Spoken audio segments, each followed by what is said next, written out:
the 11th of November of the year 2024. Of course, you know that our show runs on Mondays at the first Monday of the month, but obviously with last week being the 4th, yes, the first Monday of the month of November, but being a national holiday on the beautiful Nature Isle, we have moved our show, obviously, in tradition, into the second week of the month on the months that happen to be holidays, like we'll do towards the end of the year. So we really welcome you to our show. We're excited about the lineup that we have tonight. We have a little bit of surprises for you. What we do on Peaceolgy State, we update you with the state of Peaceolgy as it develops around the world. I'm your host, Dr. Peter KB St. Jean, co-host Patrice KB St. Jean, who is on stream, getting ready to join us. We have other guests that will be here with us, but already we have front and center.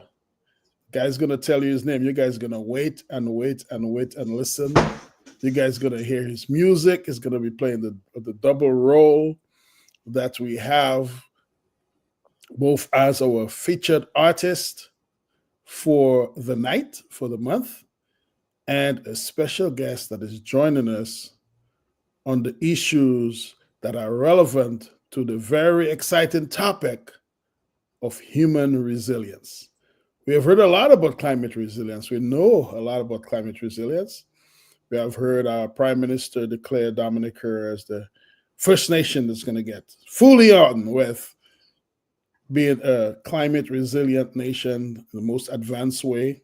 It's not a difficult task or an impossible task for us to accomplish, right? Because we are a small island and we can get to it. But we have climate resilience. We hear the word resilience. Is there such a thing as human resilience? Psychological, physiological, cultural, other type of resilience? Well, tonight we will talk about this a little bit, and you will be pleased with what you hear. But before we go any further, one of the things we do very early on in our show is to play. We hear a theme song, or one of our theme songs by Rasmo Belcado, a beautiful gift, an interlude before it brings us into the show. We usually hear it at the end of the show. Sometimes we hear it in between the show, and we hear other kind of music. But we listen to some live accordion early on in a show by yours truly. Know the story of our peace. Will, wipe that smile off your face. Why you have that big smile on your face? Yeah. Why? So, Doc, we may as well brace the silence. I'm going to let you introduce yourself to the world and let them know of this guest that we have tonight. Tell them who you are briefly before we get them into some live accordion music so they can know what to expect. Super. Thank you for having me on the show, Peter. My name is William Bircha, and I'm an optometrist by trade, and I'm a musician by hobby and passion and interest, and that's taken a large step in my life, musical development, over the years, to the point where I have a name for my artist band, I guess you could call it, and that is Paging Dr. Hawk, like the bird, and I always was a fan of hawks growing up, watching them fly in the sky. So some of my songs pay homage to them and their ability to spot things from far away and soar above the sky, where if I could do that, I would love to be able to fly. So at any rate, it's going to be a great talk. We've got great experience chatting together over this year, and I look forward to the ideas that we bring up during this conversation tonight, Peter.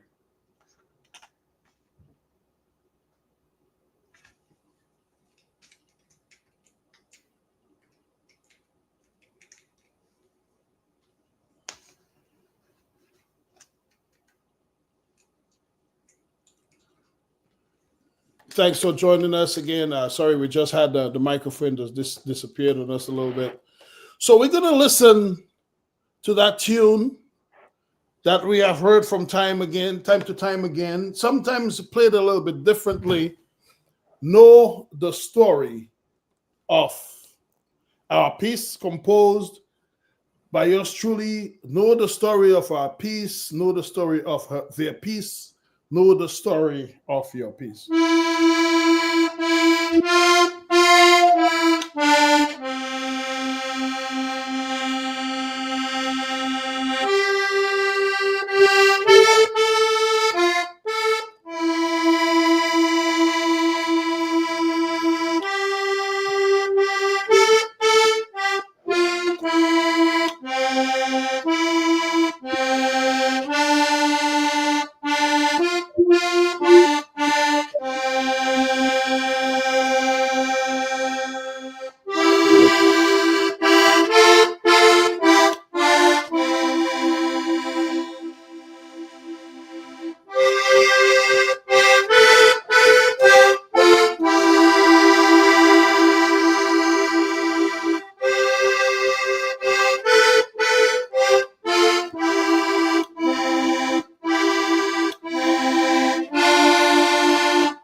Know the story, know the story, know the story of your piece. Know the story of my piece. Know the story of their piece. And every now and then we need something to anchor us. You know, we need something to remind us that we are meant to be as whole as possible. We know a lot about how violence happens. We know very little, comparatively, about how peace happens. We know a lot about how we fail, but we know relatively little about how we succeed. The human beings has many great capabilities. Two among them are the capabilities for remembering, memory, and the capabilities for imagination, forward thinking. The great thing about memory is that it can allow us to go into the past and relive some great things that help us to be whole, some great things that help us to live lives of significance and service and otherwise to live great lives. The great thing about memory, it can allow us to move ahead, to think forward, to be creative and imaginative, and to be able to look into the future, to think in the future and create the future in ways before they actually occur. But one of the bad things about memory is that not all memory is good. Sometimes we can get into memory and we can get stuck in memory. And we can get stuck in dejection. We can get stuck in hopelessness. We can get stuck in pain. And sometimes the bad thing about memory is that we can imagine, or the bad thing about imagination is that we can imagine and we can think about things that have not yet to happen and cause us so much pain, cause us so much dejection, cause us so many problems. And part of what we have to do to balance ourselves to be as whole as possible, to to be able to go into the past to get what's good for us, or to be able to go into the future and get what's good for us and others, is to be able to be in the moment. Sometimes to avoid the problems of the past and the worries and the anxiety of the future, we have to remember to bring ourselves into the moment. The music helps us to bring us in the moment.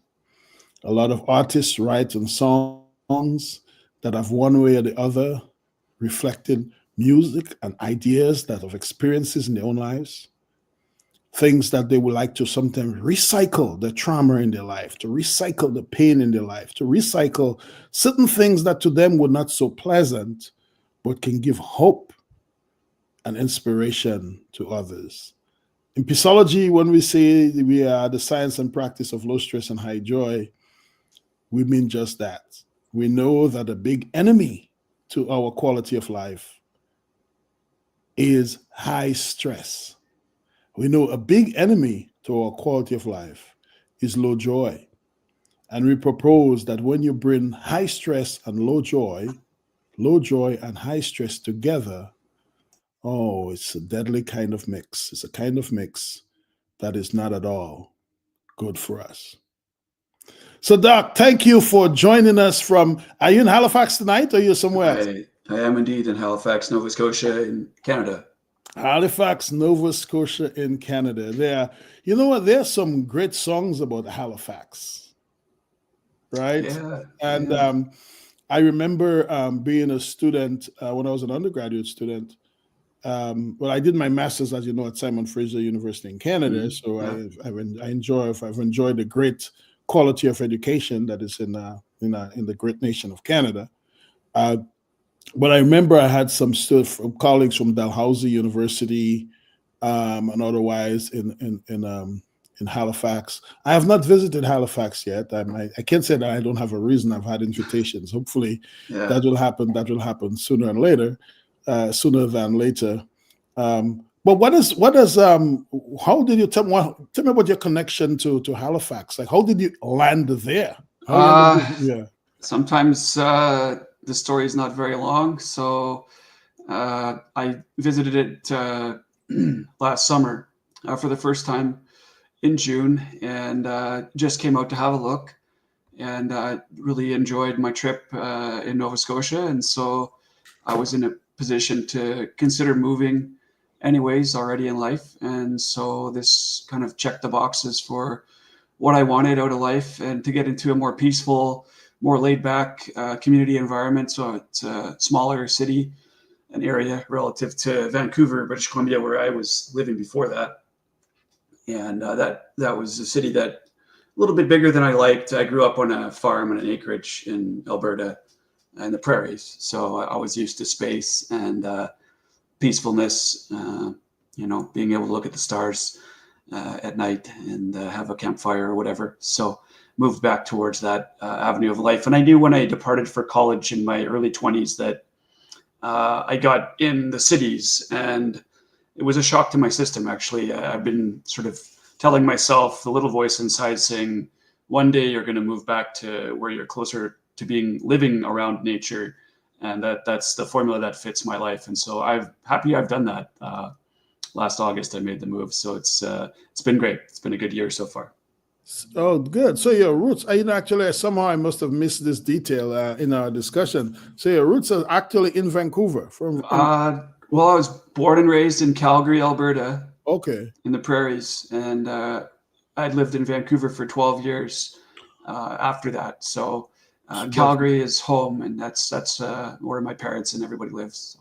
Oh, okay. I'm getting the story built up more and more. I'm understanding it a bit better. Sure. As you know, Simon Fraser is there in British Columbia. Yeah. There, in Vancouver. Well, actually, it's up in Burnaby, up on the mountain, and Vancouver is down the That's mountain. right.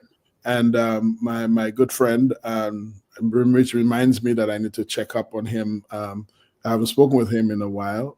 Peter Charles from Okay. my Caribbean village of Trafalgar.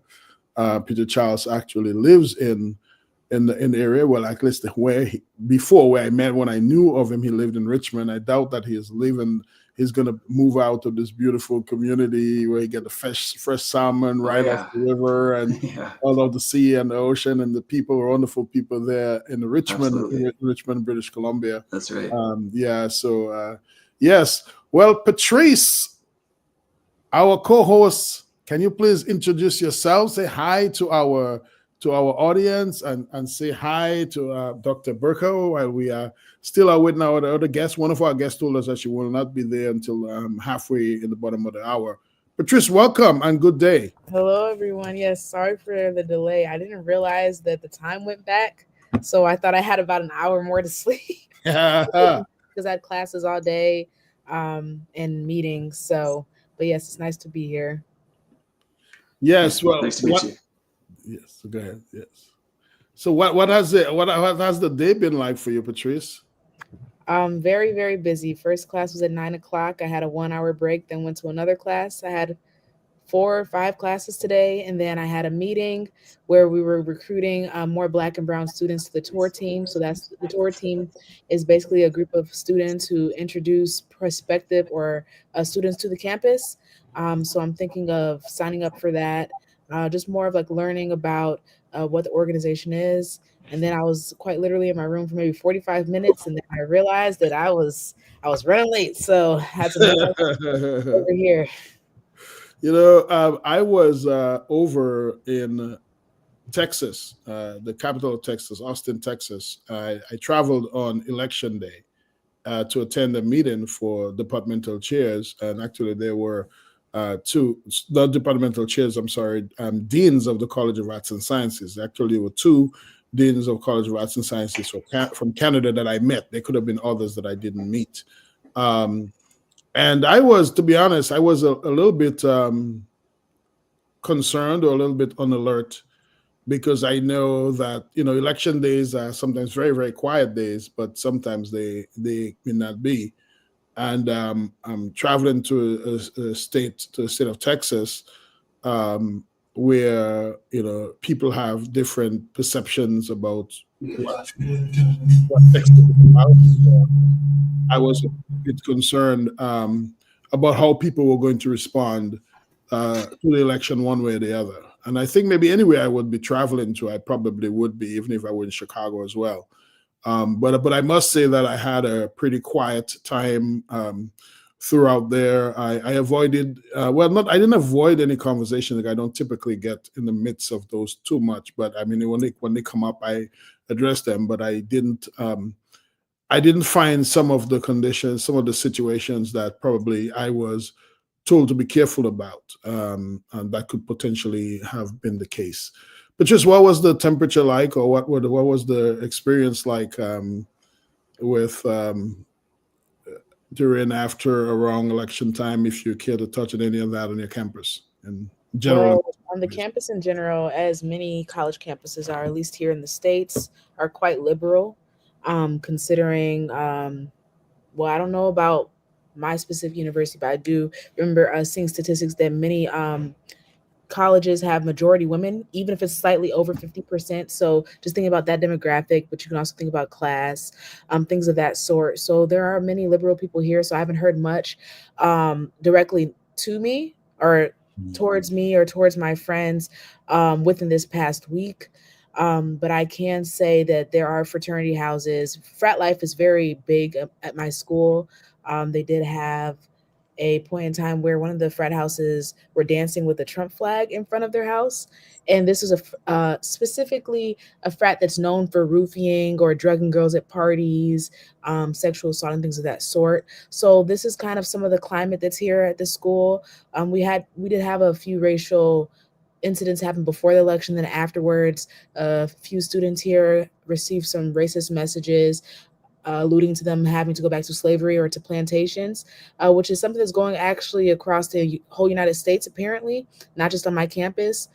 There hasn't been anything directly towards me, which I'm very grateful for, but that doesn't mean that it won't be like that in a few months when once the Trump and Vance, they make it to the actual house. So time will really tell. As of right now, my life is still the same, but I'm not sure how long it will be like that. Not saying there will be major changes, but I do think there will be some type of changes, because I am in Columbia, or I am in a more of like specifically Missouri, where you know it's a red state. So Yes, well, as we have said before, I mean, as a parent, I think one of the things that I have to do, and as parents we have to do, is to not do it for our children, but to impart on our children issues that are relevant to thoughts, feelings, actions, and reactions that allow them to flourish rather than to otherwise. And we know that one of the major aspects of our of disappointments, a major way that we have disappointments, they are relevant to our expectations, right? It doesn't mean that you go on life through life and expect nothing, so you won't be disappointed. But sometimes the more you expect, or not just the more and the less, or the less you expect, but depends on what you expect. And when things occur, the disparity between what you expect and what really occur can bring you great disappointment. Somebody's mic is on? You turn it off. So one of the things, Patrice, as we have said, and Doc, you can tell me about that as well, about your own experience, about how the way what we expect out of human beings and human behavior, what we expect of ourselves, what we expect of those around us, how that can relate to how we can be resilient. That is to say, how can we stand when a force that is sometimes counter to what we would like, or what we believe, or what we prefer may be the case. And one of the things that's very important to remember is that if so many people voted for someone in whatever election, or if a team or a dancer or whomever ended up being triumphant, in spite of whatever someone may think about their own vote or their own ideas, a lot of people may feel the same way on the opposite side. So one of the things for us to know is to expect that there are winners, there are going to be losers, and there are going to be benefits, there are going to be consequences, and there could also be invitations for us to rethink some of the things we're thinking. Not to say that we are right necessarily, that we're wrong. So Patrice, just continue. It seems like you're holding up pretty well, and those experiences, is terrible that you have had your friends, and you have seen some things that have been sent that way, and people ignorant and do ignorant things, and they should not be tolerated. But I hope that you continue, and I hope to prevail and to be resilient, and I hope part of our conversation tonight will help you in that regard. Well, Ambi, I know the songs. There are some songs sitting there ready to be played, and you're going to surprise us. I'm not even going to tell you any order necessarily. You're going to surprise us with the song when it comes on, when we cue it on. So whatever song that you have already queued on, we're gonna listen to one of the songs, and we're going to surprise our guest to listen to his own song as we are with some of our other guests. And before we break into the music, we want to do a commercial shout out. One of the things we do on Peaceolgy State is to recognize the fact that there are a lot of businesses, especially small businesses, large, medium businesses, that contributes to low stress and high joy. We have had many people who are fans of our shows, and organizations that support what we do, and we like to every now and then say during our shows to say shout out to them. Eventually, we'll be playing the formal commercials, their commercials on air or and otherwise. And I've said it many times, but Peter Fitz-Nicholas of Trafalgar developing his own version of his own retreat. Thank you for sponsoring Peaceolgy State, the Dominica Red Cross. where people actually rented some good chairs for during our family reunion. I didn't even we tried to find chairs all over, and the Dominican Red Cross is the location where we could find chairs. And although I didn't have a donation to bring at the time, but I was glad that we were able to contribute towards the sustainability with the rental of chairs, and great conversation with Royal Chatter over there at the Dominican Red Cross. We also have Ella Dupini and Company, Britain, right there on in one of the main streets in the city of Roseau in Dominica. Whenever we go, we want items for Peaceolgy Acres that we're building up in Trafalgar, going over to Ella Dupini and Company, and getting the great services from the workers there. We thank the workers for that. We also are very thankful to the people that run some of those small businesses, places like Papiat, places like River Rock and Trafalgar. We also are thankful for Moranci and Sons, for the services that they provide and the way that they've supported our show, support our people. And just the little cabaret, the little shop, the little mums and pop shop, the places where you can get your little kwedi, the people who probably would like to be getting a shout on the radio but cannot afford a commercial. You go somewhere and you're able to buy your bakes and saltfish, you're able to buy some vegetables or something. We shout out all of those people. We're in government and for-profit and non-profit and otherwise who help to make our nation and our world a place by giving great customer service and contributing to the low stress and high joy of our nation and our people. So Lambi, you have something for us? You have, yes, let's listen to this one.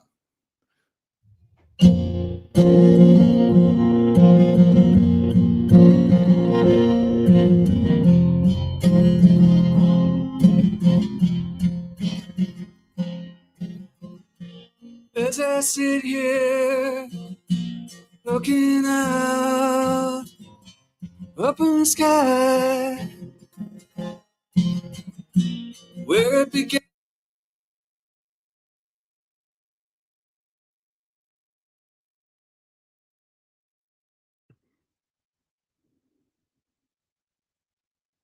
Can you hear it?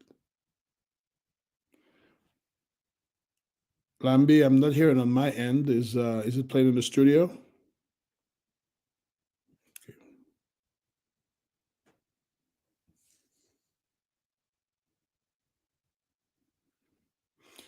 Well, I'm not sure. I'm not hearing the music.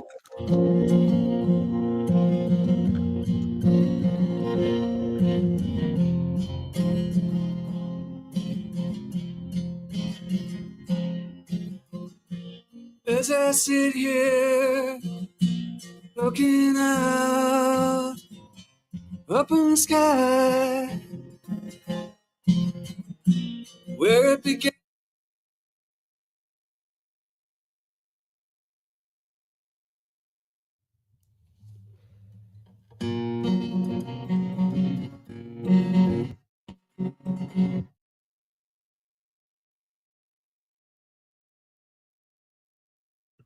Yeah, I don't know if we're having a. I'm not hearing anything on my end. I'm hearing some. Lambi, we're having some technical problems. We keep okay. Well, we seem to be having some technical difficulties, maybe with the format of our sound. We apologize about that. But calling Dr. Hawk. So has anybody walked up to you and called you Dr. Hawk after? Yeah, a few people. A couple of my friends do now too. So Maybe I think I've called you Dr. Hawk too. sounds good. I'll take it. Yeah. And I don't know, as I was going through this, I don't know, maybe I was wrong, but I could be wrong, and sometimes I don't mind being wrong. But was this floating up? Which song was this? So we heard the beginning of Floating Up at Sunset. To me, there we go. To me, it sounded like it might be being played out of a speaker in the station into a microphone in the station rather than a direct feed onto the air. But Not at all. Uh, No, we don't roll that way, bro. We don't roll that way, bro. We are a real station. It's played through a console. So if you want to know how it's being played, ask him, but not through a speaker. We would never do something like that. Who would do that? okay, No. the sound quality was not good, so you could barely Well, hear the that doesn't mean guitar, for it could instance. be something that is processing through what we listen, and Mm, the sound quality, yeah, on the ear could, through through StreamYard could be one thing, and the strong called on the I radio see. station. But I mean, I don't know. I'm not hearing it on the ground from the radio, so I don't really know. But Yeah, certainly, we would not be playing music from a speaker to a microphone. So maybe there is the format from the Google Drive. We will try another song when we come back up. Like we don't try another song. So, but tell us about floating up. What was that? What's that song about, and what is the message and the story behind the song? While we get ready to probably hear another one. sure thing. That's a good question. So it's I was really just sitting looking out at a sunset from a condo when I wrote that, and reflecting on life and things that had happened to me at that particular time in the late 2015s to 2020. Uh, I think it's probably to do with reflecting on what's important, being focused, and with a clear frame of mind. So that might mean having to clear your mind in order to gain that clarity. Yes. But tell us a little more. I mean, this is general. So tell us what was going on in your life and what's the song trying. I understand the general idea about things and clarity, but tell us a little bit more if you don't mind, so we can kind of understand kind of the vibes of the music. Yes. Sure. I mean, I was getting into music pretty heavily at that time, learning to hone my craft as a songwriter. So uh, part of it was probably a development of that or an evolution of that, which I'd struggled to write songs before. Uh, I was personally going through a medical trauma from a surgery that injured me quite severely and nearly took my life. So I was recovering from that as well, which is a big part of how I got to be sitting there reading, playing the guitar and able to write songs, because there was something to write about. There were deep, heavy feelings that I wasn't really able to articulate that well into words, but Mhm. through the music, I wrote the song, the guitar part first, and I didn't really have words for it for a while, but I just knew that the way that music on the guitar sounded to me, it captured how I felt at a visceral level. And the words came later, but it wasn't so important if the words came or not, actually, to me, because just playing that melody, I could feel better by doing that. And so eventually, yeah, one night I played that melody sitting at the condo watching a sunset, and then I just started singing those words, and I was kind of taken back by where do these words come from. I'm not thinking about writing words; it just flowed out through some medium of my presumably energetic nervous system of some kind, right? But I couldn't tell you exactly what. Hopefully, the brain is involved somewhere there. And yeah, I mean, that's it came to be. And a lot of my songs have been like that. So I'm fortunate to. I don't really sit down and write songs. They now typically write themselves. So I just have a feeling, and I pick up the guitar, and I might have had a melody or something picked out already, or maybe not. And yeah, it's something that I can't fully explain, but I'm grateful that it's a part of my life. Yes. Dr. Basha, this is an experience that I've heard so many times over and over again from artists. And in fact, the song "Know the Story for Our Piece" that I played before the accordion, that melody was composed without any songs. Like I just had a feeling of something, a hum came in my head, and I was compelled to take the hum out of my head through the accordion. Yeah. And I started, but I wasn't sure where the hum was going. And then as I continued to play, it kind of told me what it wanted done. And then when the basically the melody and the harmony, harmony came later, when it was done, it was done. There's nothing more I could add to it. I didn't know when it was going to be done. And then I was doing an event, and I was reflecting on how much we know about violence and how little we know about peace. And it was a Black Peace in the City series. And I just basically just got with the melody and the hum in my head and the music, know the story of our piece became written. And then as I was going, the words seemed to come into it. And, I was an English major, and I've written poems and so on. So, writing is not something I'm estranged from. And I've written different poems and little songs, not very seriously. I won't call myself, an artist and a writer, but we all have some kind of ability. But it's amazing how that inspiration develops. And maybe later on, our psychologist and pastor extraordinaire, Dr. Pierre, will kind of tell us about today about this creative process. Today was one of our classes, and we're doing a little deep breathing. A little breathe in and breathe out. All day. Well, so Doc, thanks for giving us. I'll be saying Doc. So I guess now I have to say Doc and call people's real name.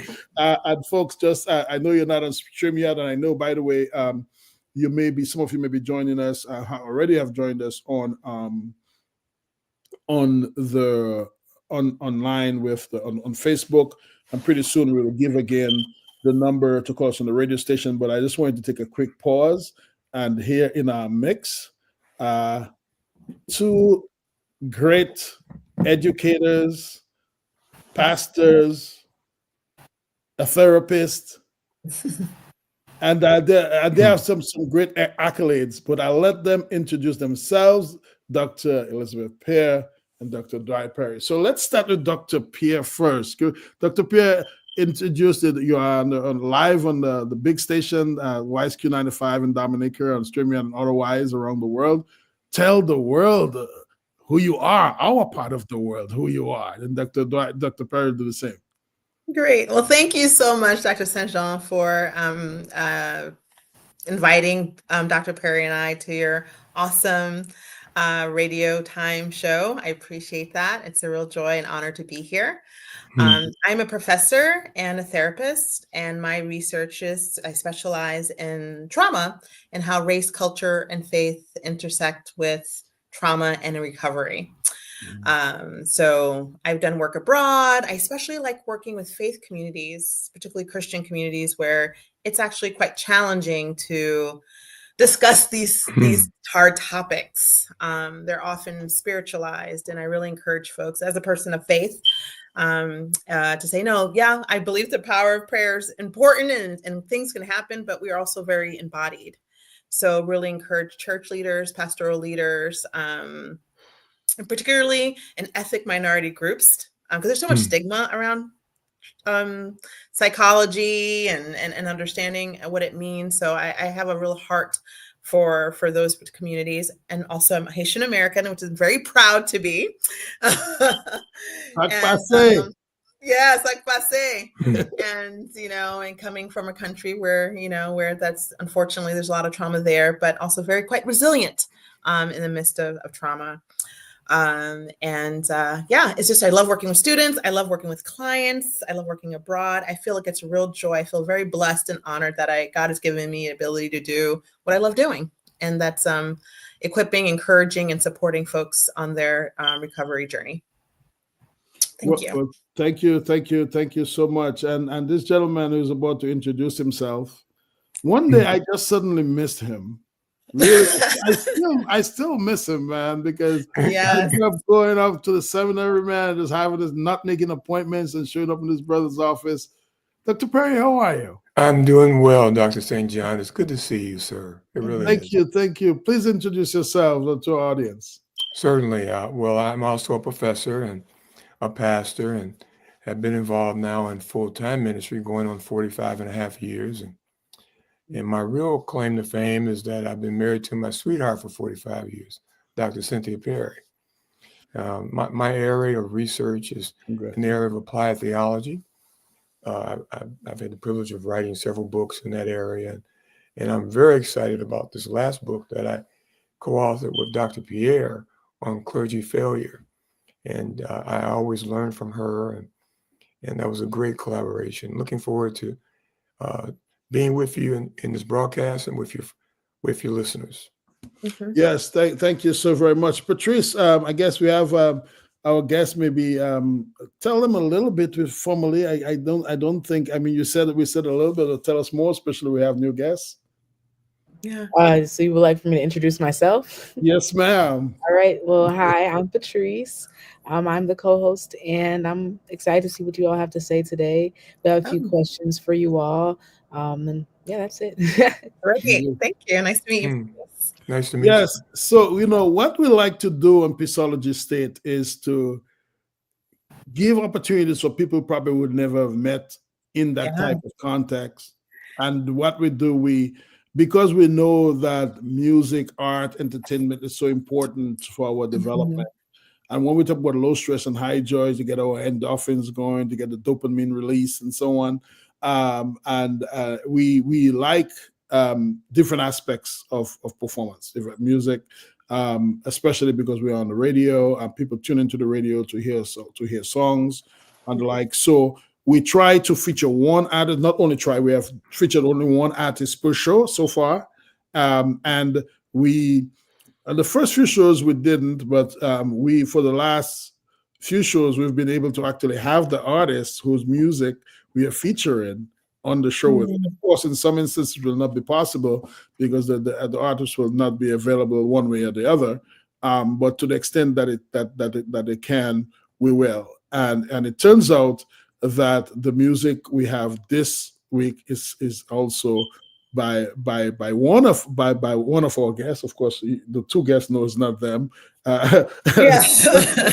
Dr. Bacha, who we, later on we'll talk. Interestingly, see how we met each other. I mean, I've met both of you, who just spoke at North Park University. But Will, I think I'll let you tell that story. You probably can tell that story better than me. Sounds good, Peter. Introduce yourself to our new guest as well. Yes. Yeah, hi there, everybody. I'm William Bircha. I live up in Canada, and nice to meet you. Nice to have you on the show with us. Yeah, nice to meet you. Nice to meet you as well. Yeah. So what we're gonna do, we are talking. The topic of our show today is human resilience, and we know there's climate resilience. We talk about Dominica is in the zone of hurricanes. We had the Erica tropical storm Erica, was I think it was 2017, and we had or was it 15? Maybe most likely so therearound, and then we had Hurricane Maria recently that ravaged, wreaked a lot of havoc on our community. And we know that our prime minister has declared that Dominica is making a great effort to be a climate resilient nation. He has made some claims about the first major one in the world. I mean, as he has indicated, and I believe that many believe that, and but it's something to aspire towards, something to do, and these things don't happen overnight. But it's good to have things to aspire to. And but we hear about climate resilience.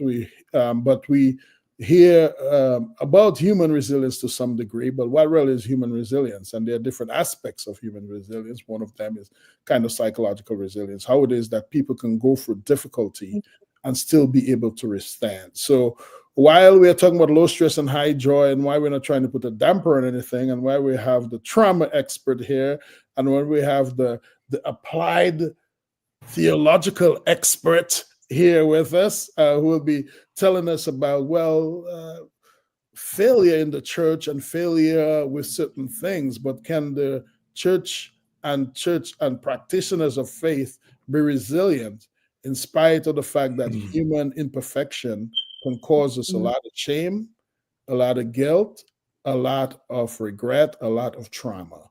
How do we bounce back when the inevitable happens? Disappointments in our lives, injuries in our lives, that sometimes is very difficult to put behind us. And because this is a live show, we also have numbers that we will soon say where people can call in live, and those who already know the numbers can call right in. I'm going to queue up for us to announce the numbers. But just if you have the numbers from your last text from me, then you're able to know, and maybe Sherwin can text them to me again, or Lambi can text them to me again. We're going to find them and call them out again. But meanwhile, Lambi, is there another song that we can try to? We're going to try again. We're going to try another song by calling Dr. Hawk, which is his stage name. Okay. It's like what is the artist formerly known as Prince? Different name than the birth name.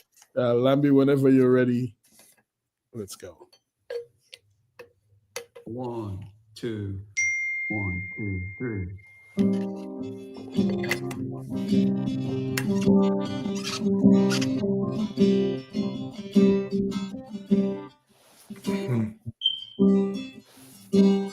Shield me with the infernal power.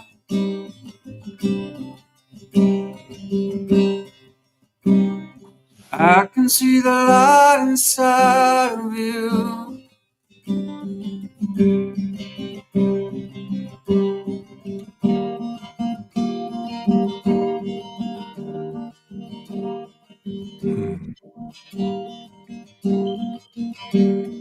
Tear into the abyss.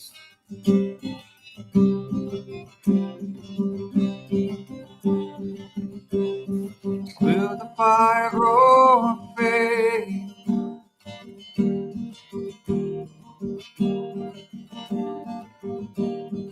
Is there light on the other side?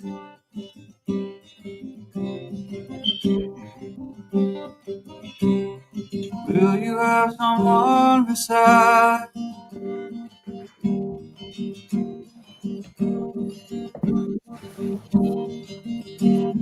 Protect me with an infernal power.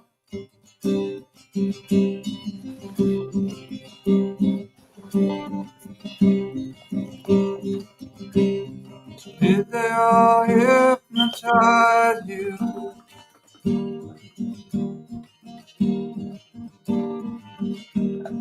When they told you the truth?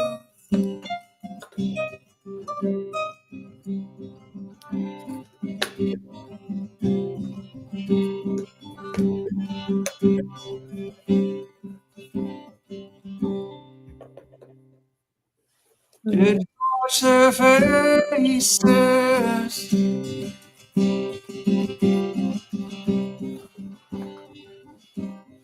As they slowly peel the mask away.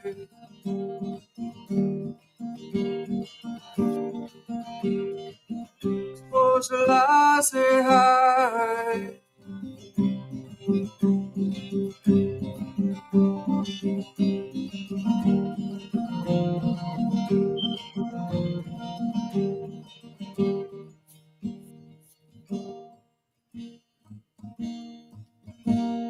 Will the fire grow or fade?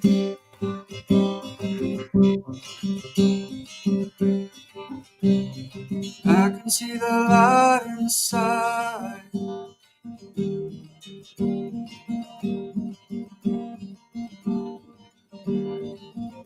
Touching me with infernal power.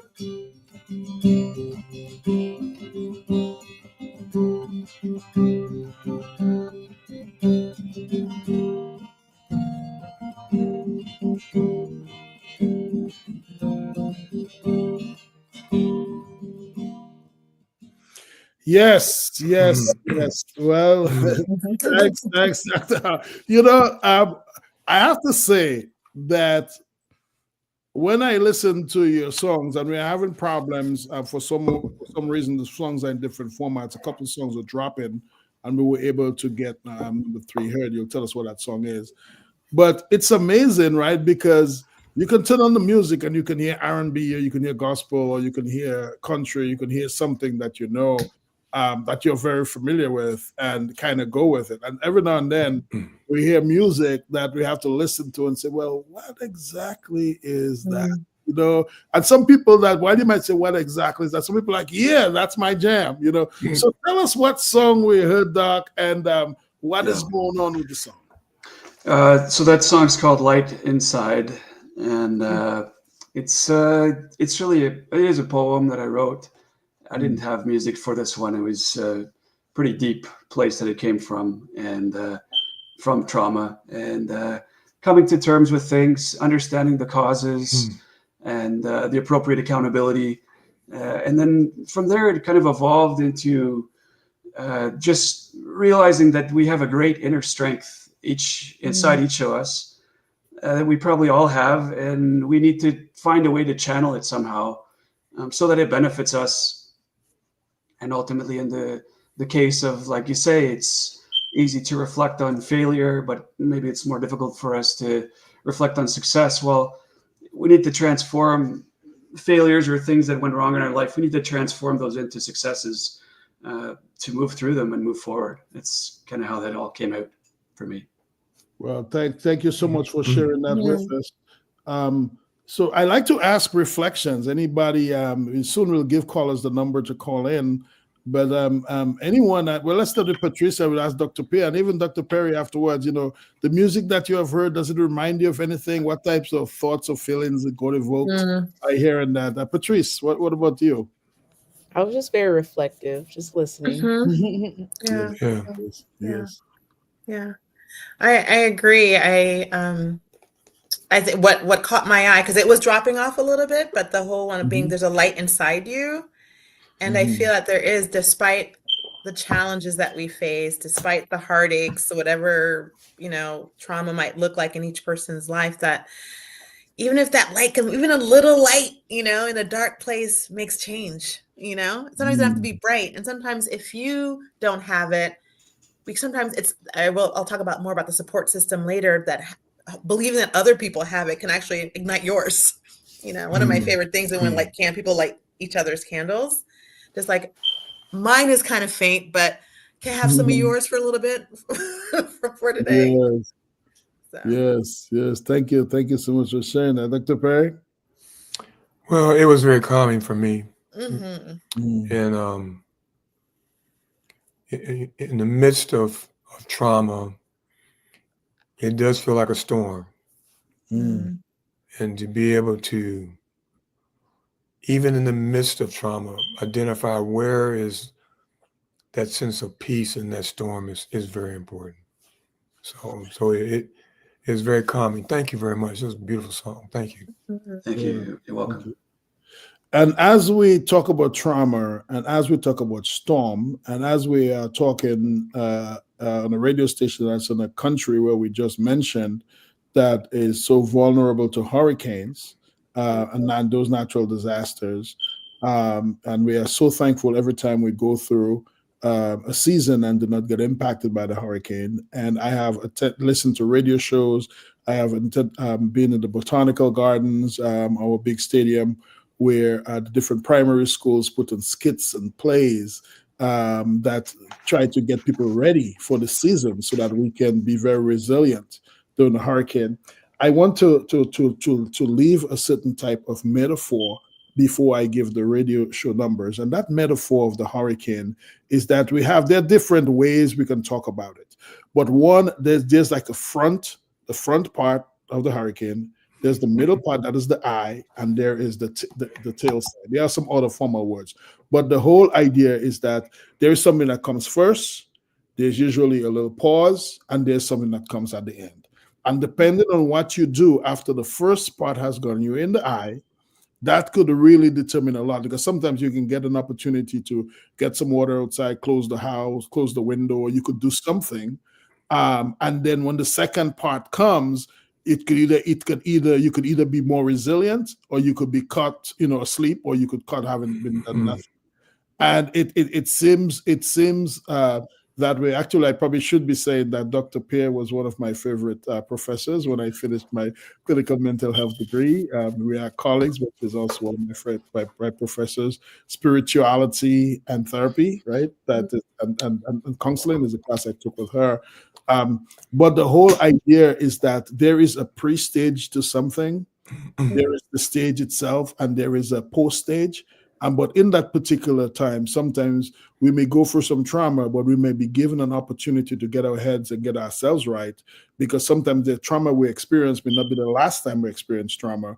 And if we get a moment to prepare ourselves, how can that relate to what else there is to come? And I think when we think about resilience, when we have these conversations, I want us to think about this metaphor. And even as you speak about your book, about failure, and you'll tell us about the particular type of failure that you've spoken to in clergy. Are there warning signs And even after things have gone wrong, are there opportunities to adjust? And if adjustment is done or is not done, what does that have to do with the other side of things? Okay, so I want you guys to think about that. And I remind our listeners that if you want to call into our live show, the number is 305. The number I'm about to tell you is a number that if you're in the United States or Canada, it is like a toll-free number to you. It's not going to be 1-800, but it means that it's not going to cost you if you're calling from your cell phone, coming from a house line in the United States or Canada. 305-432-9624. And the way that the number is, I need to confirm that. I don't think it's a WhatsApp number that you can call from Canada anyway. I'm not the link. It's not WhatsApp, right? It's right. So it's one of those that if you call a landline, like we had before, I forgot the name of the service I used to use. But anyway, it's a line, a number that will cost you no charge from the United States or Canada. 305-432-9624. We call that the overseas line in our station. And we have a few local lines. Of course, we know the number in Dominica 767, so it's really no one in Dominica uses that, uses it to dial locally. But the number is 449-3095. The numbers are 449-3095, 449-3096, 449-3097. And if you're using a cell phone, we have this cell phone number 6 area code, of course, 767.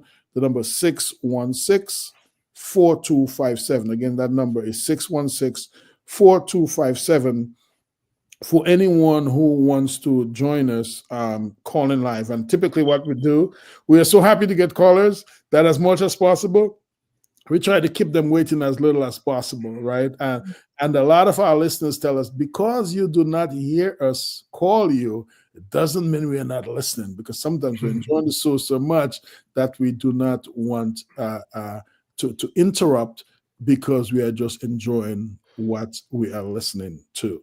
So what we're going to do in this segment, and whichever one of you would like to take the lead, and tell us what motivated you to write the book you wrote. What, when we talk about Peaceolgy failure, what type of failure are we really talking about? And when we are talking about the topic of resilience, human resilience, psychological resilience, how that relates to the work. Of course, we're not asking all the questions at once. So whichever one of you would like to, go at batting first and tell the Dr. Perry would love it. So he's the brain behind this project. So Dr. Perry, so I want to give him due honor, and I was just happy to join along to share my part. But Dr. Perry, I would love it for you to share your heart behind this, and I would follow. Well, certainly, Dr. Pierre. Dr. Pierre has been very modest. Her chapters, as it relates to the issue of trauma and some of the emotional ramifications, are outstanding.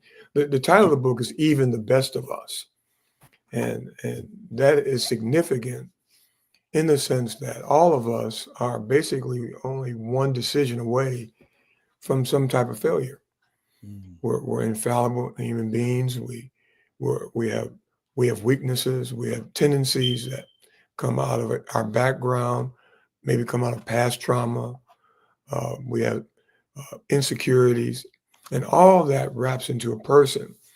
The problem is that when you're a pastor or a Christian leader, you're automatically put on a pedestal. And even though you're just a human being, you're in many situations elevated to almost not God, but someone real underneath, close to God. And that's a positive, but it's also negative. It's positive in the sense of being able to exercise spiritual leadership in a Christ-like, godly way. But it's negative when you think that you are the authority and not God. And what that does is it allows you to assume a position that God never intended you to have as the leader or pastor or whatever of the local ministry you're involved in. And that sets you up for a number of things that we talk about in the book. One is isolation and a lack of accountability. It's so easy to look at spiritual leaders as people, because they can quote the Bible and know the Bible, that they don't need people around them to kind of hold them in check at times. It's a major mistake, in my opinion, when spiritual leaders don't have other leaders and other people that are holding them accountable. The way I like to say it is that every pastor should have a pastor. You know, not just a mentor. I've written a book on mentoring. There's nothing wrong with having many mentors, but you have somebody who can speak into your life with spiritual authority and say, you know what, I don't think your thinking is correct in this area, or how are you and your wife doing? I remember early in our ministry, my wife wrote an article for our denomination entitled "Who Pastors the Pastor's Wife?" And I'm so glad that people didn't get behind that article. Okay, I won't go into too many details, but Dr. Cynthia is a great speaker herself. She can go into, but basically, the first 7 years of our marriage were very difficult for her. Not because I didn't love her, not because I was not abusive or any of that, but because I was married to the ministry and I really didn't have anyone to hold me accountable. And so all of a sudden, the pastor's wife, who in the African-American context is seen as, quote, the first lady, really could not even share with people in our congregation what she was going through, because her husband was the problem, not even the congregation, with his tendency to go into workaholism, which comes out of some trauma that I had experienced early in life. So that would be in opening up session would say, number one, the pedestal of spiritual leadership is wonderful when used for Christ-like godly ways, but it can be a deceptive allure to danger if there isn't accountability. Yes, thank you, Dr. Perry, and Dr. Pierre. As you tell us to your part of the contribution to the book, to the story, I know that Dr. Barker was to the side. I'm going to ask him too.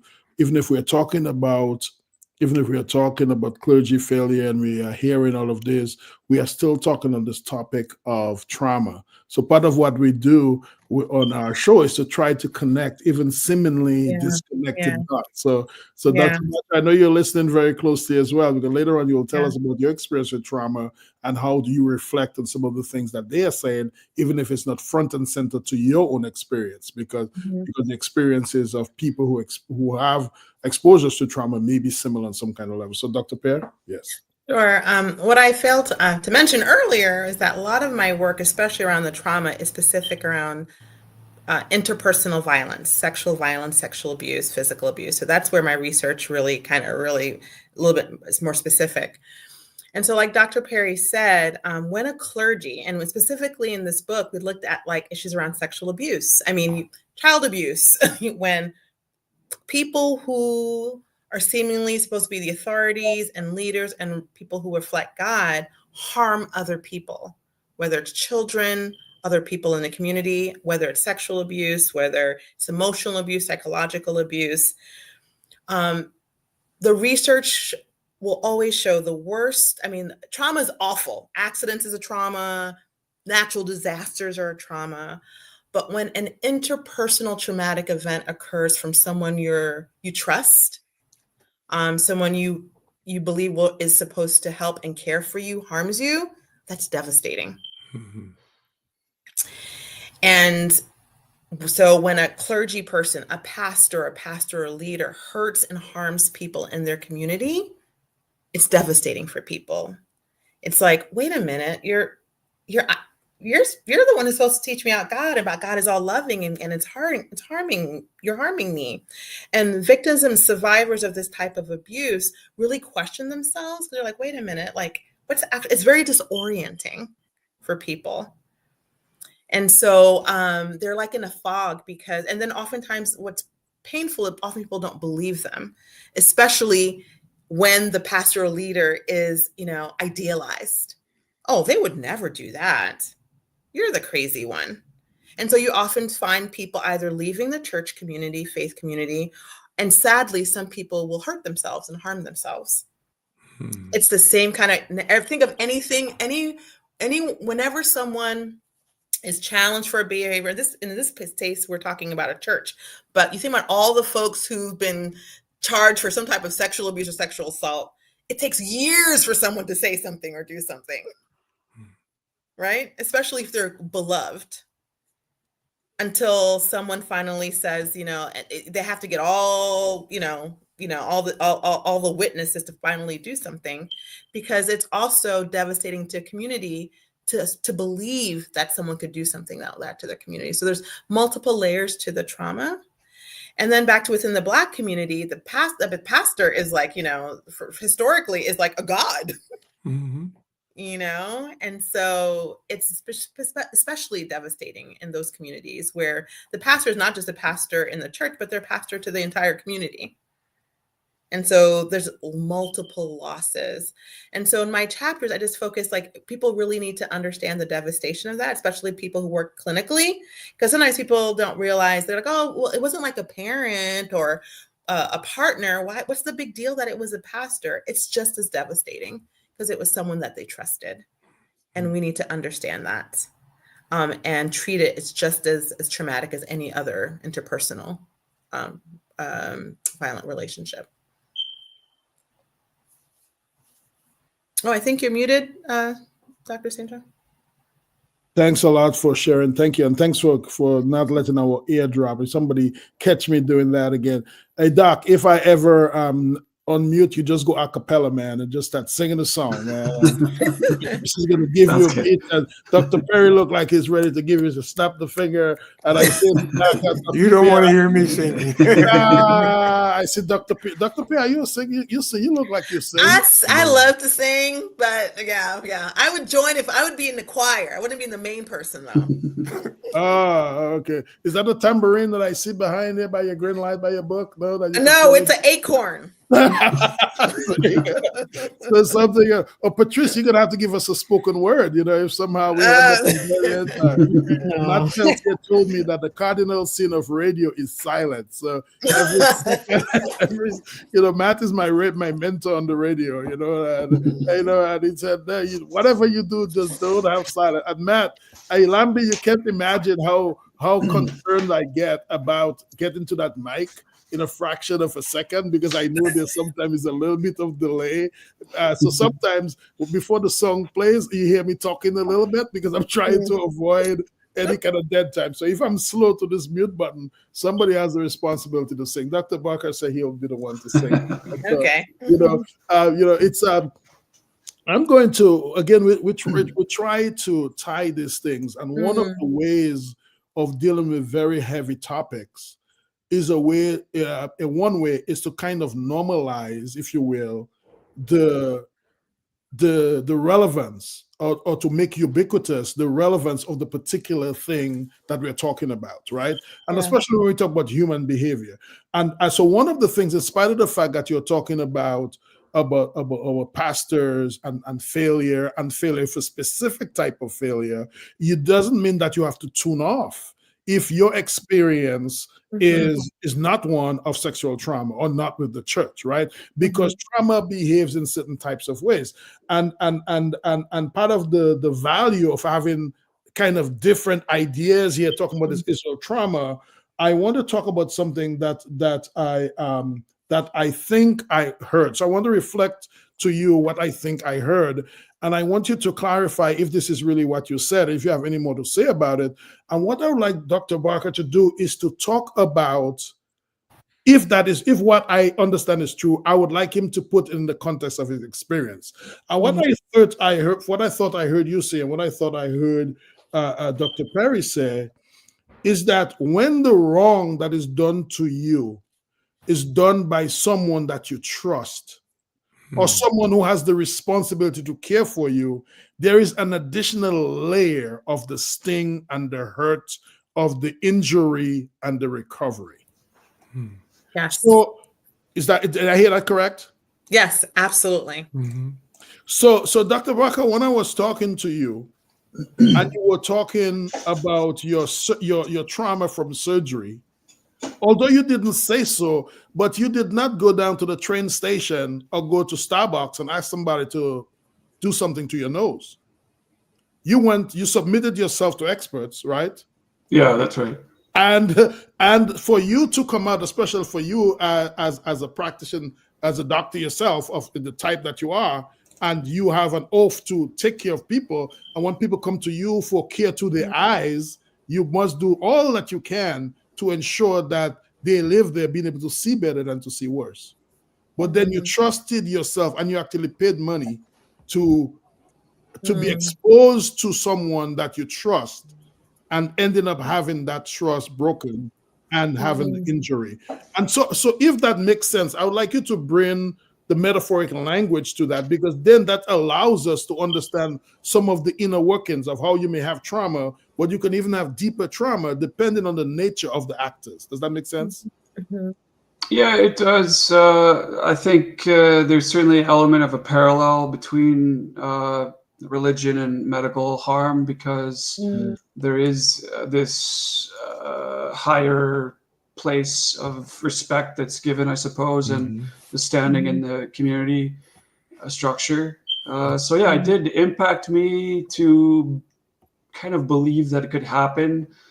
It was difficult because you're assured that it's going to be safe, and you're assured that, you know, it's going to go fine. It depends on each individual physician how they consult their patients with informed consent, largely, actually, it turns out. So we want to say that obviously there's a lot of excellent physicians out there who do everything by the book, as they should.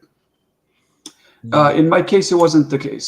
So, you know, it just added another element, another layer of the bitterness, and, you know, getting just, yeah, you know, big injuries are tough. And when there's other layers of it psychologically, in this case, I would call that really was psychological. It wasn't really, the physical impact would have been the same regardless, but there's another layer of that. And so I could see that parallel to what we were chatting about earlier in the show, about how you have religion and pastors and clergy and these things that are looked up to. When they fail, the people that look up to them, it can be, I guess you could say, even more devastating. And, you know, not to say that it's not going to be devastating anyways. Yeah.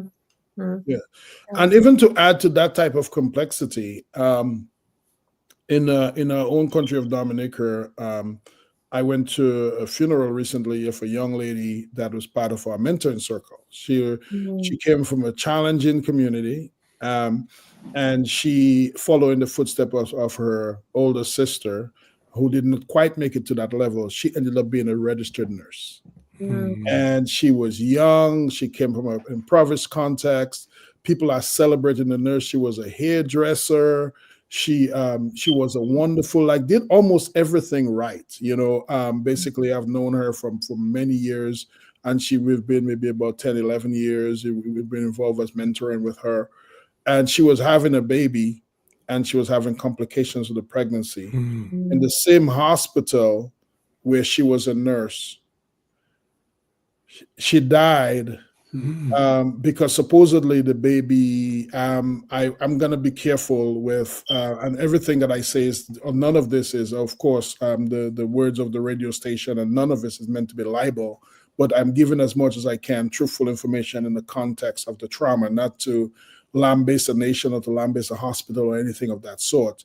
But I heard the story over and over from different people, that apparently the child was no longer alive even before she got to the hospital. Probably that was not known. But when she went there, the amount of time it took for her to have a still child in her, and the manner in which the medical procedures were done, people were thinking, this is a nurse.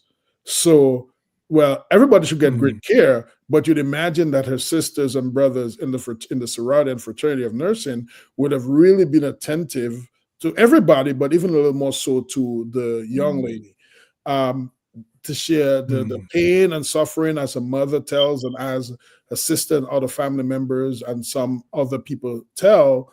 It's just something that shouldn't happen at all, especially someone that is working with their peers. You understand? Like their peers are there. So it seems that the community felt an additional level of hurt, especially because they come from an impoverished community where people do not expect things from people like that. And where the young lady herself had told me, as she was on a radio show with me not too long ago, before that, and but even then I was have had many conversations. I visit with their families, and people had told her on many occasions how she would not amount to anything because she's coming from this impoverished community. So now imagine the family members losing their angel, that the good hairdresser, the nurse, the lively person that's about to have a first birth, losing the birth, and in the hands and in the circumstances where the medical doctor or nurses that they trust in a profession that she is. So so at the gravesite, when I was at the funeral, one of the sisters who's one of our mentees was yelling in about half an hour, about 35 minutes or something like that, in constant loud pain. And we just had to let it out, because the things she was saying at the gravesite about what happened to her sister and how that happened, we could tell that there are additional layers of trauma that are tied into the circumstances, especially when there are expectations of trust, professional expectations, personal expectations, and so on, of trust in that context. And I just want to thank the three of you for bringing this up so that we can let people know that although we are talking about something that is kind of different, we're really talking about something some things that are similar. And in Peaceolgy, we like to pay about 80% put about 80% of our energy towards solution, and only 20% of the energy towards problem. So for the rest of our show, we will switch. Well, after I share the numbers and take a little bit of a commercial break, we're gonna listen to the song called "The Fame." So Doc, get ready to tell us what The Fame is about after we hear it, and hopefully the good spirits will be in our way. I heard Dr. Perry and Dr. Pierre said some good prayers this morning, so hopefully the next time the song plays, it's gonna have the blessing of playing without jumping around and so on. And we'll be able to process this, and hopefully it's something that's gonna lighten our heart a little bit as we say, well, okay, if people who are in positions of trust, imperfect human beings, intentionally or unintentionally, can fall so short and cause so much hurt, how could we stay resilient even when we did all we could to go to the right people we thought, whether it's the right person, the pastor, or the right person who is the doctor, the whatever kind of doctor, or the right person who is the mechanic, or the right person who's the bus driver? When we go to people that we trust to be able to have greatness with our quality of life, and that gets violated, how can we be resilient? So I want us to think about this, and I want to remind listeners that you can call in to our station. It's a live show. After we come back from our song, I'm going to remind you of what those numbers are when we come back, and we're going to listen to one of the songs from our famous doctor and our artist, Dr. Basha, calling Dr. Hawk. All right, let's listen to The Fame. All right, Lambi, whenever you're ready, we're going to listen to The Fame. Right here in Q95 Radio, the big station. Going through the fire, burn the edges, remove the cracks. Restore my loss, feels that way, it will emerge. Reset the condition, take the ability. It is time to listen again. Hey, yeah,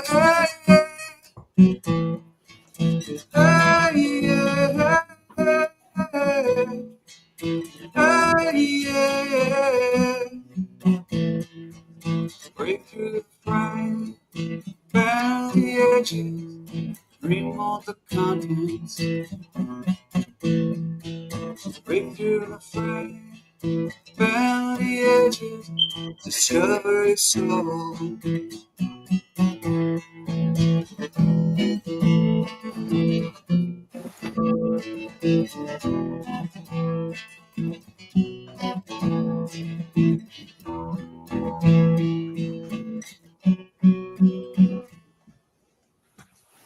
Break through the frame, bend the edges, discover your soul.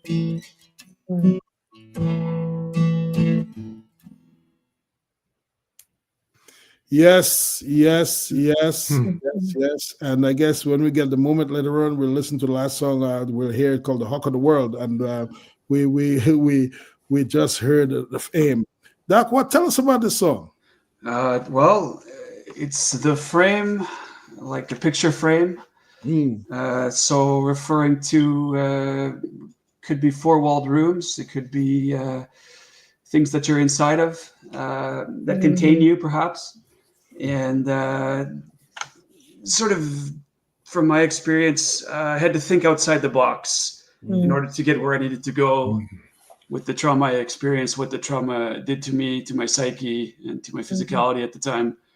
And so this song really represents me changing my circumstances in order to survive, quite frankly. And so I sympathize with anyone who's had a physical injury because they're very obvious to the person, because physical, it's hard to ignore it, whereas maybe emotional, psychological, spiritual, these things they're not so obvious, although they have a severe impact as well if it's a severe trauma.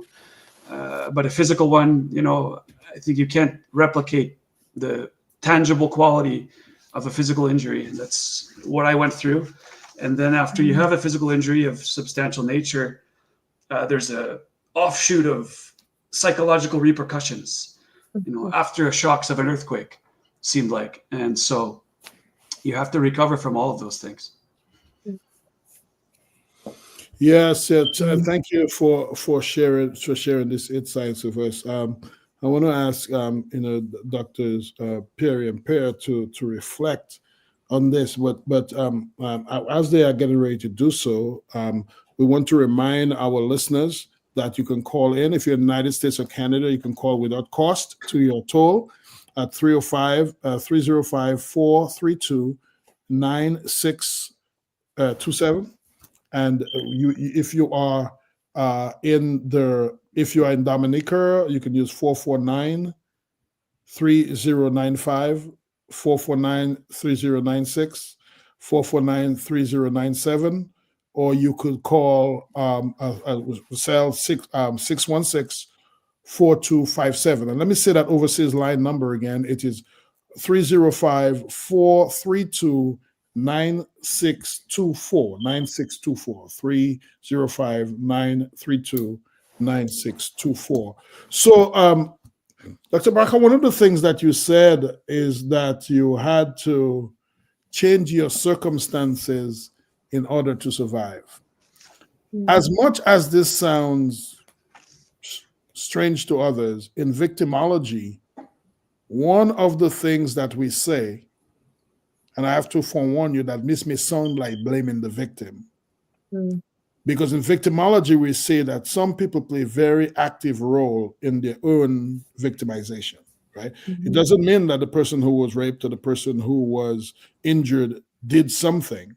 But what we try to say really is that people can play active roles in their own survival. That's what, right? It doesn't mean that you could have stopped all of what happened, and it doesn't mean that you could have done anything at all. But the same way, like we talk about forgiving and forgetting, it is not just what we do, but what we do after, right? Sometimes after we have an experience, we can do something to say, what did we learn from the experience we had before that led us to this trauma? Because, some people have serial experiences of trauma, the man or the woman that keeps going back or keep having, I won't say keep going back, it seems to blame them, or keep ended up in abusive relationships. How do people get back having those same things done to them kind of over and over again? So it sounds to me that later on you'll tell us what you mean by you have to change your circumstances in order to survive. And I think that statement is central to the pivot that we're trying to make. But what is resilience, and how do you recycle your pain and your trauma in a way that can make you withstand something better moving forward? But I just wanted either of you to reflect and respond to what you heard of Dr. Barker, and as I said, the same way as it relates to the general specific topic we are talking about, especially as it relates to resilience. What came to my mind was the importance of community. What seems to be common in all of these areas is the issue of broken trust. And what broken trust can do in one significant relationship or circumstance, it can skew trust in other relationships if we're not careful. And Dr. St. John, you mentioned the importance of moving towards solution. One of the things that I have found as a pastor and as a leader, especially when I was in denominational work, working with, several churches, I was over 100-something churches, is that it's easy for people to, if trust is broken between them and their pastor or another person, to just ascribe that to everyone else and to not be able to partake of the healing that comes through community. And how one of the things that, Dr. Barker, I don't know you, but first of all, thank you for sharing so vulnerably and transparently about your pain. Like I say, I don't know you, but I do know that that one of the ways that I've been able to experience healing is to surround myself in community, even when I didn't feel like it. And to expose myself to community, even when I didn't feel like it. And to be vulnerable in community, even when I didn't feel like it. And to allow the sweet balm of God's peace to come to me, even when I was not experiencing that peace through others. And so that's one thing that just kind of jumped out at me as I heard the conversation. That's a very important contribution. Thanks, Dr. Pear. Yes, thank you. Yeah, thanks again. Dr. Bach, is it? Dr. Bircha. Dr. Bircha. Yeah. I just wanted to piggyback on what Dr. Perry said. Thank you so much for sharing about your story. And the couple of things that came into mind about, especially when we were talking, I thought the word was frame. So I'm glad that Dr. St. John asked you to kind of explain a little bit more. The irony is that trauma recovery cannot happen in isolation. All the research says that. It's like, the people is like, we ascribe the same pain, we can project onto other people. But the reality is, throughout all the trauma, the literature is that it cannot happen in isolation. You need people, and it takes a lot of vulnerability to reconnect, to trust, to go back to a doctor. And so right now in the literature is self-compassion, that the recovery process is also not linear, it's circuitous.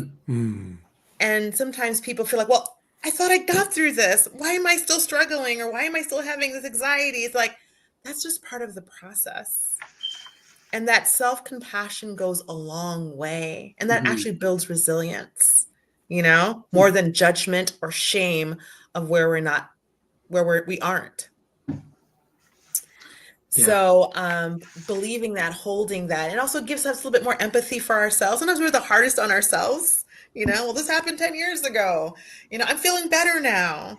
But it's like with any scar, like you look at it, you remember things. It may not be as painful, but you still remember. You're never going to forget it, But to the part of being in community, knowing, recovery is not in isolation, that it's circuitous and not linear, gives a lot of grace for ourselves, and for others too, who are trying to figure it out, because we're all along a journey and a path. And so, yeah, that's an offering from there.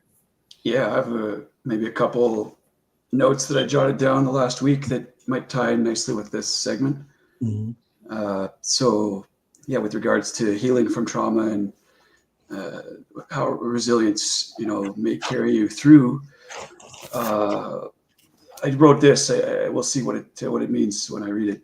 Perhaps get your opinions on it. So it's important to remain realistic, true to yourself, and form your authentic interpretation and analysis of what has happened to you. Use your intellect and creativity to figure out a way forward or solutions, however small they may seem at the time. They can add up cumulatively to much more and win little battles so that you may one day overcome the trauma itself. Oh, that's good. That's good. Very good. And it leads a couple of thoughts that whether it's something that happened in surgery or something a violent situation, what trauma does to someone is it renders them helpless and powerless. So the resilience is what Dr. Perez is the empowerment, and that comes in stages. What can I do? And sometimes it's like, you know what, I'm going to get up today and go for a walk. And I was like, I don't really want to do it, but this is what's going to help me today. Maybe the next day, I may need to reach out to a friend, and that's challenge. Kind of going against where that it might be. It's a risk and it's vulnerable. But that's, again, it's like building your muscle. I'm really into strength training right now, but they're like, the heavier the muscle, the better, It may seem like, like I can't do this, but you're actually building muscle even when you're going against what you think your capacity. So I don't know. That came to mind. Yes, and Dr. Bacha, as your example is given us, and as we're able to cross these bridges to understand this process, I want you to tell us the extent to which both Dr. Perry and Dr. Pierre mentioned about the importance of community in different contexts. What does that mean? Does that advice relate to your own life and your own healing journey? And if so, what type of communities have you tapped into, or do you tap into? If that makes sense to you at all. It does make sense. It's an interesting question. Thank you for asking that. Sure. So, interestingly enough, I think at first when I was injured, you withdraw, you isolate. You're also physically, in this case, hurt. So the physical ailment prevented me from being active. So that's a tough one to overcome. The idea is to heal through that. However, along the journey of the pathway to healing and the resilience to pursue that journey and go through it, community became a more important part of my life gradually. And so I became open to, going to, like, let's say, an open mic gathering of people who were strangers at first. And then, sharing music, which is a vulnerable art to perform live in front of strangers or friends for that matter, whatever. It is a vulnerable act. And by taking the chance to do that, I got immense reward or growth from that, which I didn't expect. So, that was almost, I guess, I don't know if it's enlightening, but it certainly developed a profound, accelerated personal growth that I needed psychologically and spiritually. Beyond that, it's community is it's a valuable part of our lives. However, it is that it plays into each person's life. I don't think I'm an expert on the subject, probably. So, but I recognize that it's nice to bring it. Then you brought it up. I said, "Oh yeah, that's a good thing. I should make a note." I wrote it down, and then I wrote, what I thought was very interesting that you said was trauma recovery cannot occur in isolation, and that's study-based, research-based from what you were saying, which I find quite interesting. So that'll be a topic that I look into personally for my own well-being after this show.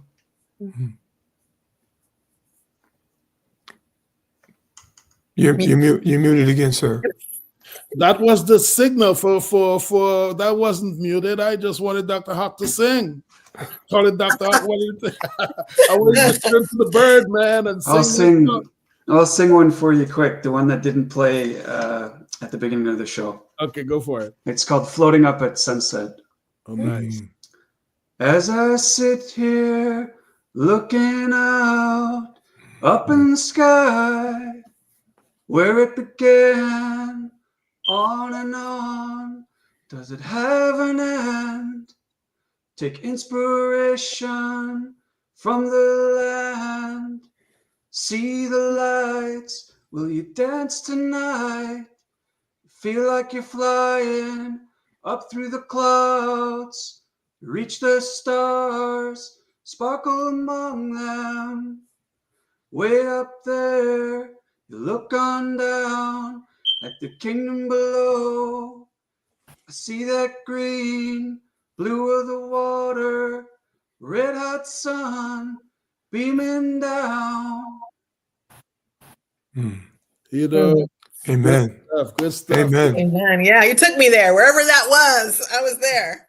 So sometimes within the next 2 years, I want you to sing that song on the balcony of Peaceolgy Acres with your back towards the Trafalgar Falls and whoever else your cameraman, but I want to have my own camera, you know, because I can see from that deck with the sky and the sun, I can see that coming out. And Dr. Perry, hopefully that'll be the time when you guys accept our invitation. We can be all in Dominica together. Oh, right, Lambil, give us a tour of the studio, you know, and Sherwin is going to give us a discount on the commercial bill. I'm always on a campaign for something, right. You know, this is so great. As I was saying, we went to the top of the hour, we went to the bottom of the hour, and now we're kind of in the middle. Time flies when you're having fun. Can you imagine that we have less than 15 minutes here for the show? We want to leave a little bit of pattern. We want to remind our callers that this is a live show.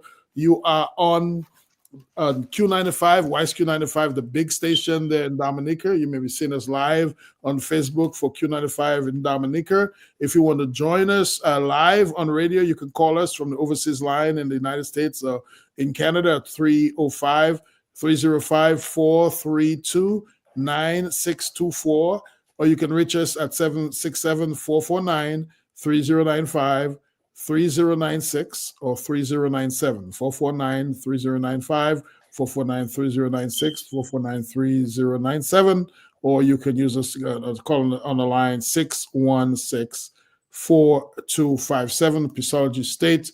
I'm your host, Dr. Peter KB Seja, co-host Patrice KB Seja. I don't know, she had some difficulties. I'm having my wife and daughter check to make sure Patrice is okay because she disappeared suddenly from the line. I hope she didn't have, she could have had some technical issues or whatever it is. It's kind of uncharacteristics. So I'm hoping that she's fine. Davidson Timothy from Mount Prosper, one of our, was want to give a shout out. Guys, one of the and when I say guys, that means two, right, Dr. Pierre? It's a gender inclusive term. Some of the sponsors I like to give shout out to, the businesses I like to give shout out to, is a place. This guy Davidson Timothy I spoke about. Whenever I go to the market, I'm from the Roseau Valley.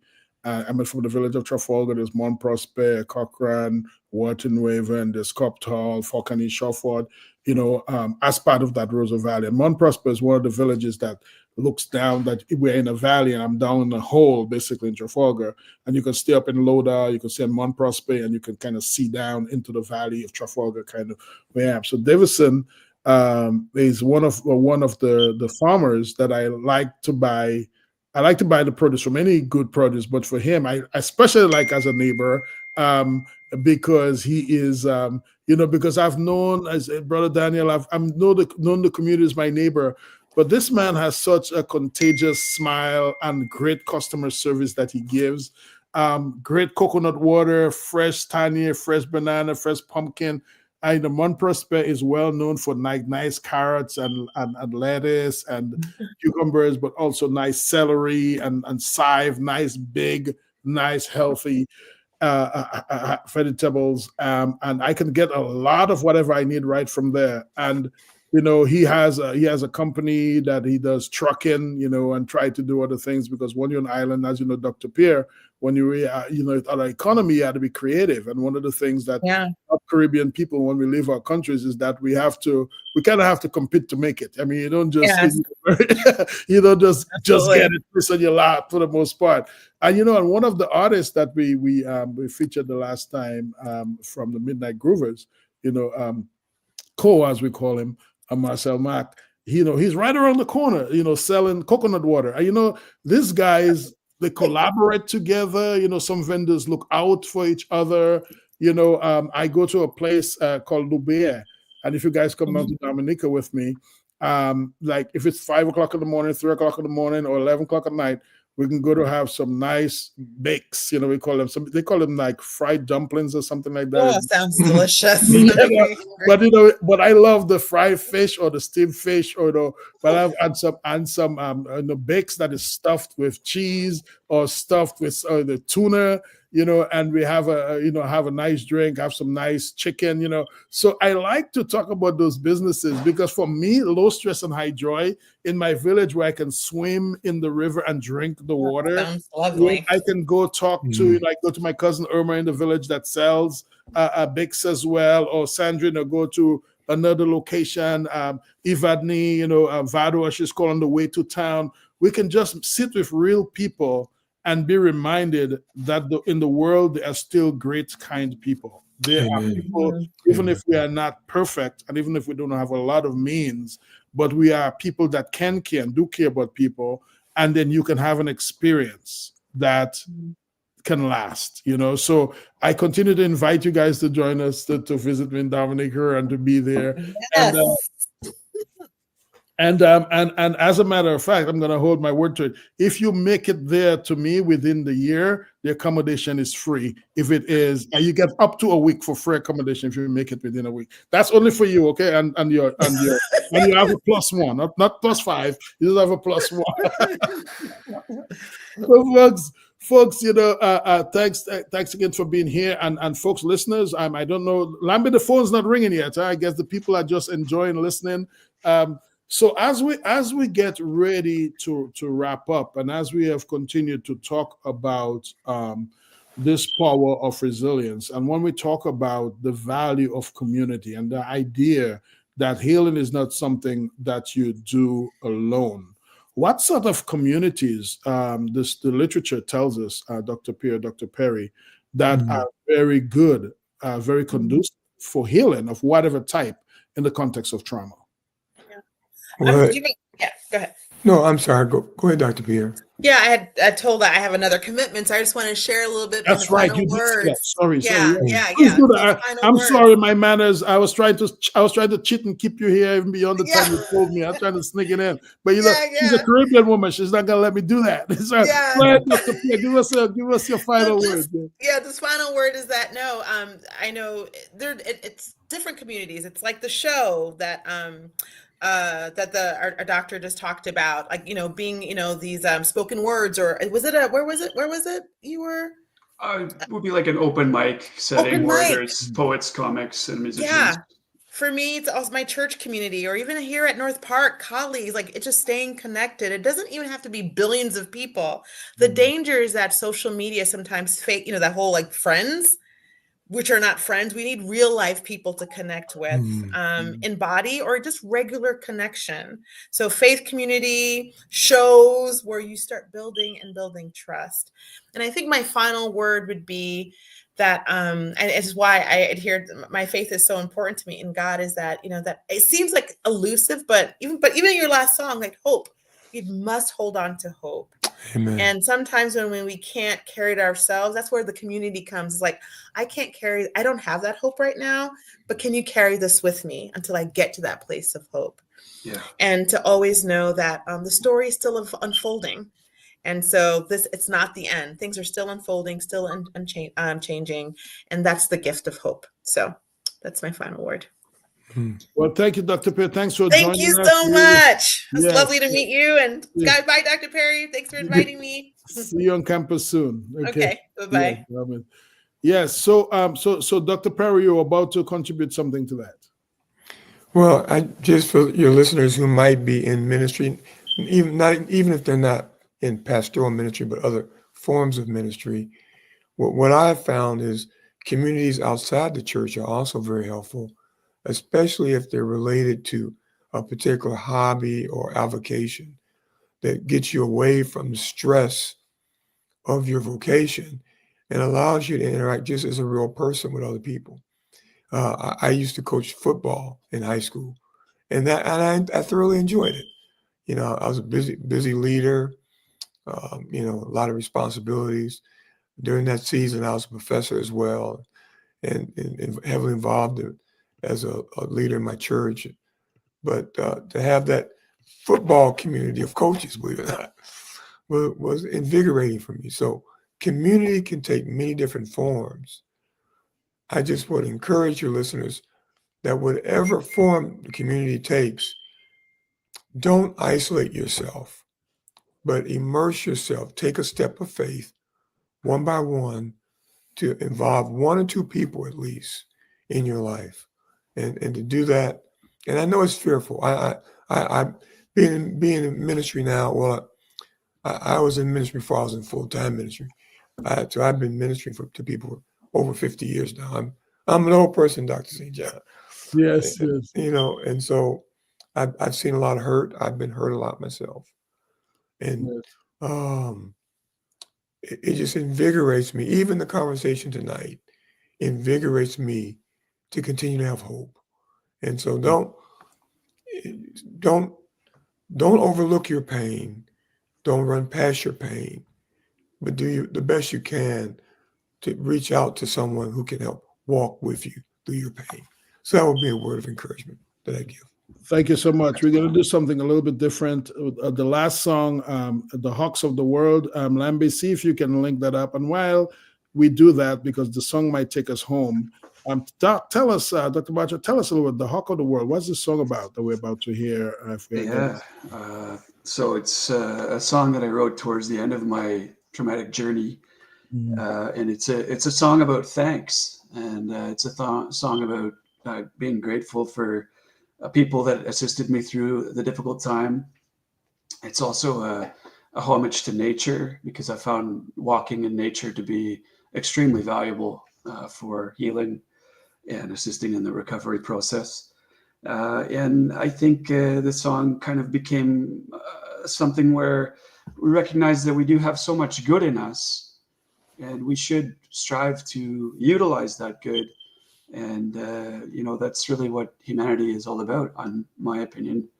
And so I kind of wrote an ethos for my music, paging Dr. Hawk like a pager, try to find out where the doctor is, hence the analogy there.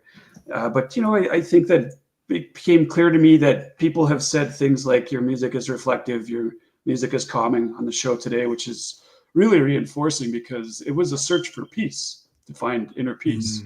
And some of my friends, when they listened to my release called Sound Medicine, they said it's putting me to sleep.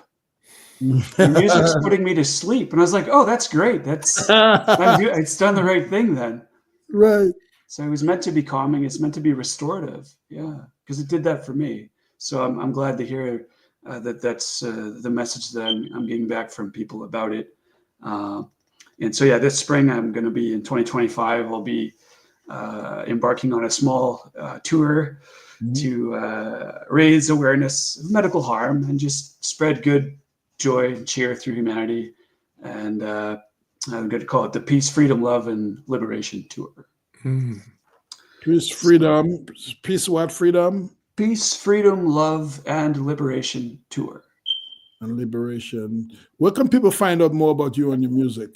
It's an excellent question. I have a website at bandcamp.com. So if you were to Google paging Dr. Hawk, and then Bandcamp, Bandcamp.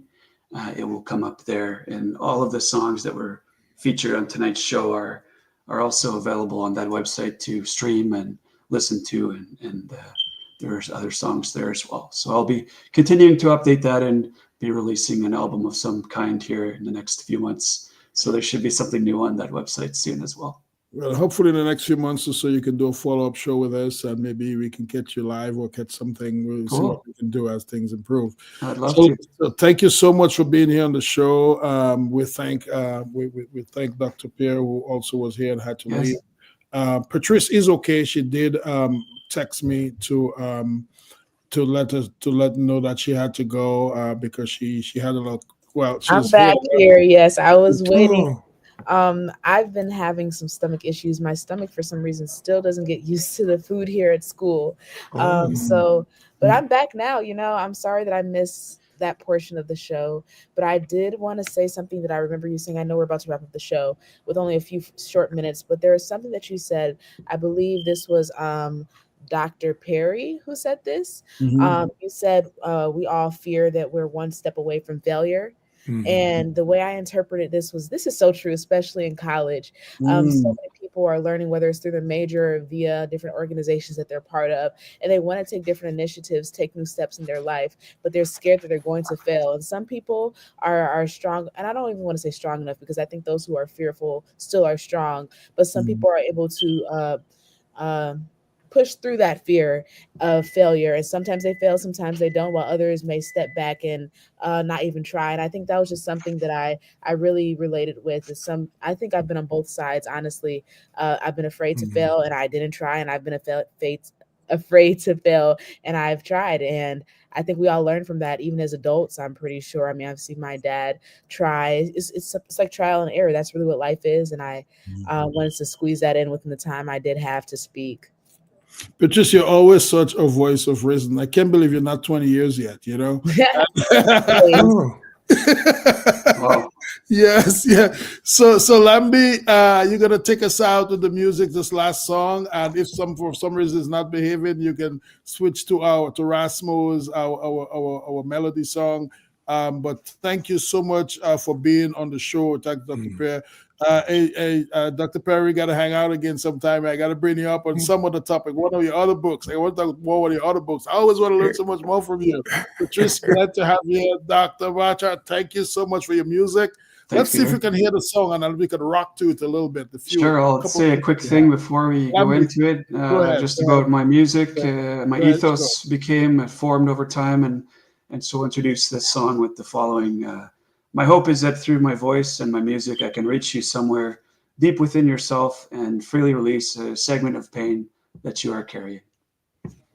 Thank you so much. That's so powerful. Lambi, we queued up yet? Perhaps for the first time ever, my guitar will be taking the lead with its sweetness.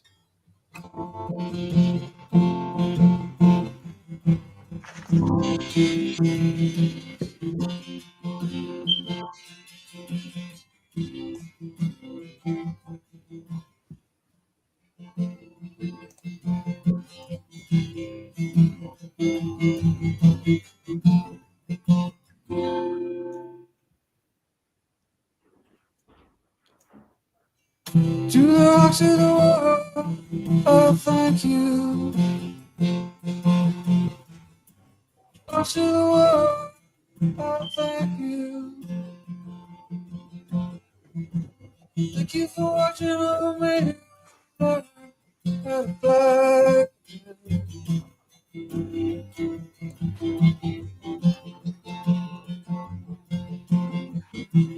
Sing this song for the hawks of the world.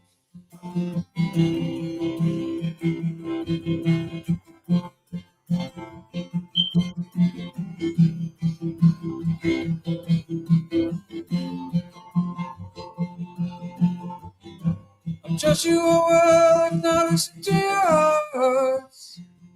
Seek a remedy without delay.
Thank you. Good night, everybody. Good night. Wonderful. Lambi, Pleasure to thank be you. here.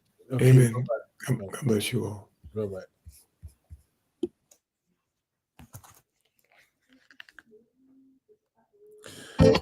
Yes, we can talk, but we're not thank you again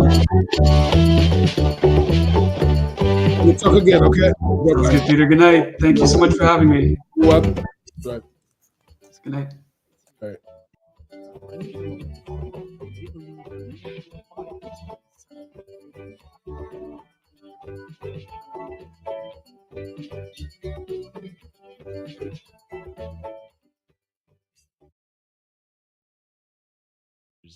A key part of the deal means that the carbon credits bought under this arrangement can be used by countries to meet their international obligations to cut emissions. US media reports say the president-elect Donald Trump has chosen a Republican